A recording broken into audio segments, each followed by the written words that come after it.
Hi, everybody. This is Adam Elenbaas from Nightlight Astrology, and this is your horoscope for the month of April 2019. This is for Gemini Sun and Rising. Let's go ahead and take a look at your chart for the month. All right, so a whole bunch of things happening this month. I'm breaking it up thematically. Sometimes I do that when there's just so many transits and they're all pretty much happening at once, that rather than confuse everything with a ton of chart movement, I just try to keep it simple and outline the major trends or themes. So you're going to see a couple of things happening. This month on April 2nd, you're going to see Mercury and Neptune getting together in a conjunction. And then by, April 10th, Venus will also get into the conjunction with Neptune. By the 12th, right around there, Mercury will square Jupiter in the 7th house. Then by the 15th, Venus will also square Jupiter in the 7th house. So a bunch of 10th house, 7th house dynamics unfolding with a big emphasis on these planets up here getting involved with Neptune. So what does this mean? Well, the 10th house is a house called karma or praxis in ancient astrology, which means action. It has to do with how you are defining yourself in the world through your actions, usually related to your career. But public reputation as well, big events that sort of define your legacy in the world, how you're known or what have you. And we can see that the ruling planet of this period is Jupiter, or the ruling planet, of all these planets in Pisces, and the 10th house is Jupiter. They're also going to be going into a square with Jupiter, like I said, around the 12th for Mercury, the 15th for Venus. So the 7th house, on the other hand, is a house that shows us where we tend to join ourselves to someone or something other than ourselves, or something that's bigger than ourselves.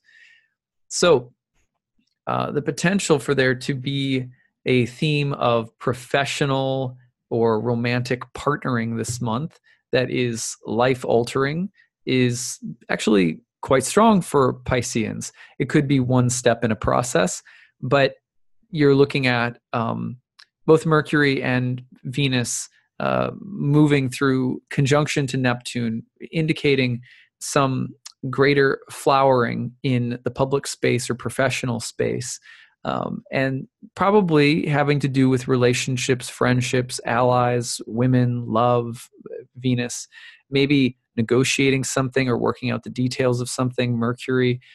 Or sometimes, Mercury is your ruling planet, right? So it's very personal for you this month.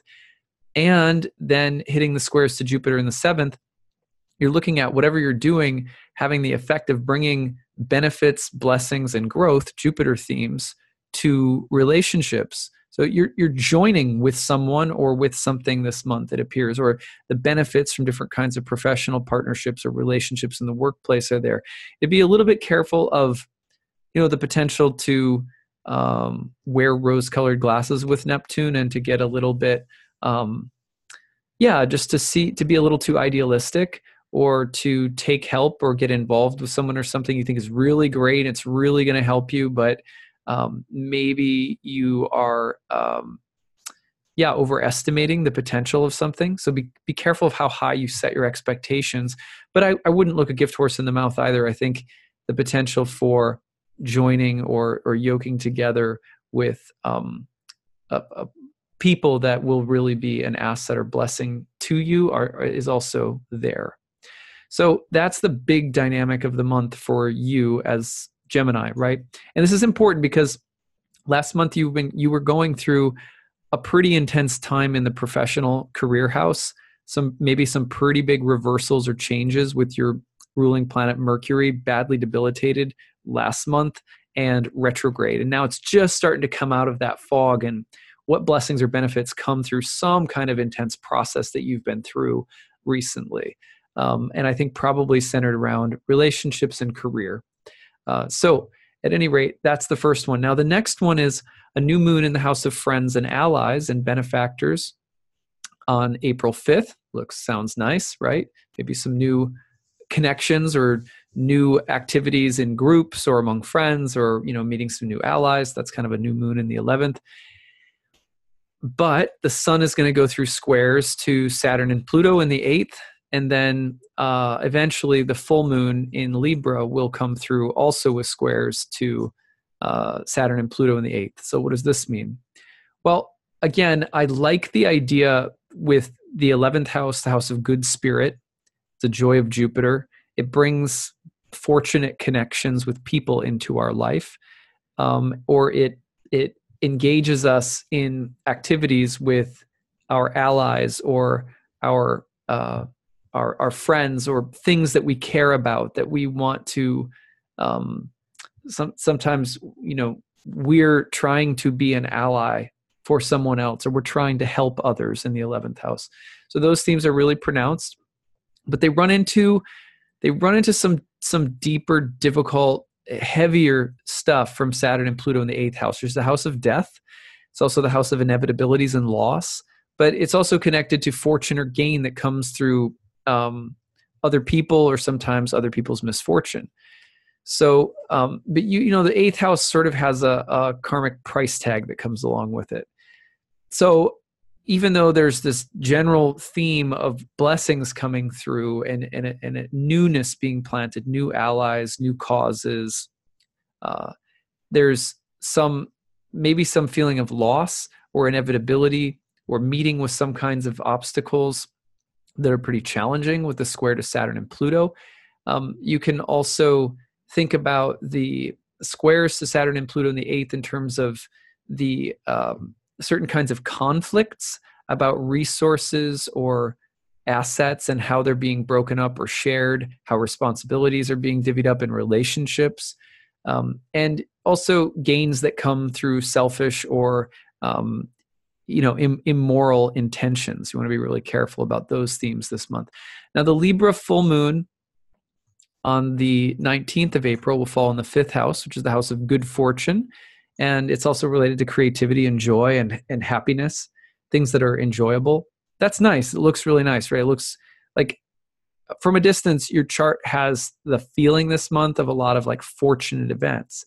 It's just that there's a few things that are complicating it, right? Like this full moon in the house of good fortune looks really nice. Women, children, pregnancy, love, creativity, happiness, doing things that are fun. All of that looks really pronounced. But then there's the squares to Saturn and Pluto again in the 8th house: death, heaviness, mortality, loss, inevitability, fate. The more difficult kind of encounters that we have in life, or again, the potential for good things that are coming with some kind of complicated twist that you have to really be careful of. Someone doesn't have a good intention, or there's a price tag that comes along with something that looks really good, but it has a consequence in the future. So be careful about the deeper, heavier consequences of Saturn and Pluto in the 8th house this month, sort of lingering, maybe, or hiding, I should say, like sort of right beneath the surface. Let's see. So between the 19th and the 23rd, right around there, Venus and Mercury are going to enter Aries and conjoin with Chiron in the House of Friends. This is a moment for greater healing and learning among friends, with women, in relationships. Chiron tends to bring up our wounds. It tends to bring us right into some of the places that we feel most wounded. And that may have something to do with anger, aggression, confrontation, frustration, competition with friends or within groups. But here there's some picture maybe of a healing that's there, or a learning, or the importance of teachers and teaching. Mercury and Venus can draw some poison out of the body right now. They can with Chiron, they can kind of help you remove or extract things that are no longer necessary, and may have something to do with allies or friends, or being an ally or friend to someone else. So that's what I'm seeing right there between the 19th and 23rd.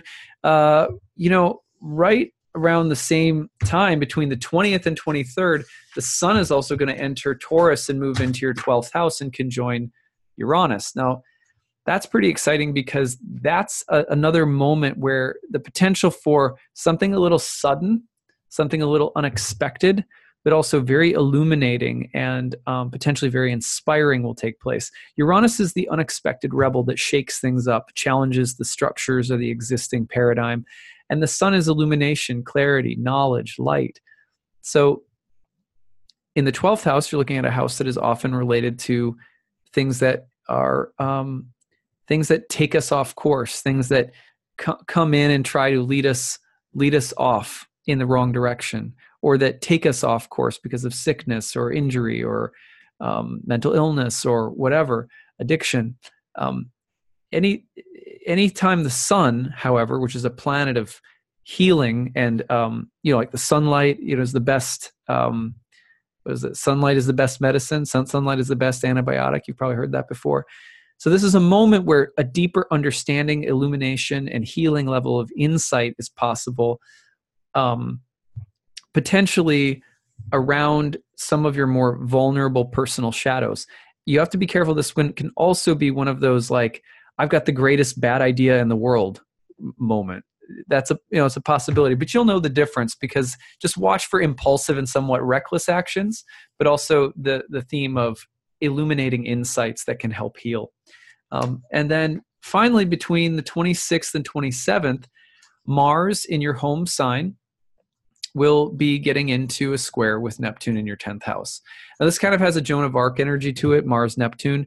You're rallying forces. You're trying to bring people to your cause. You're trying to, you're on a mission of some kind by the end of the month. And you may be looking to enlist the support or help of others, or you maybe, the other thing that can happen is it's a little Don Quixote where some battle that you're fired up about may not be really real or worth your time or energy.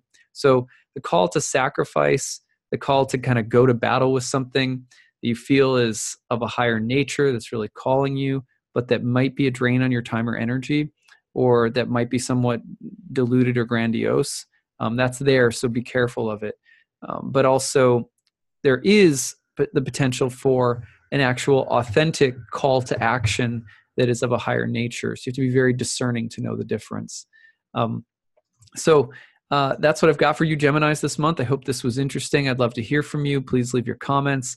And I will see you next month for May's horoscope. Okay, take care. Bye.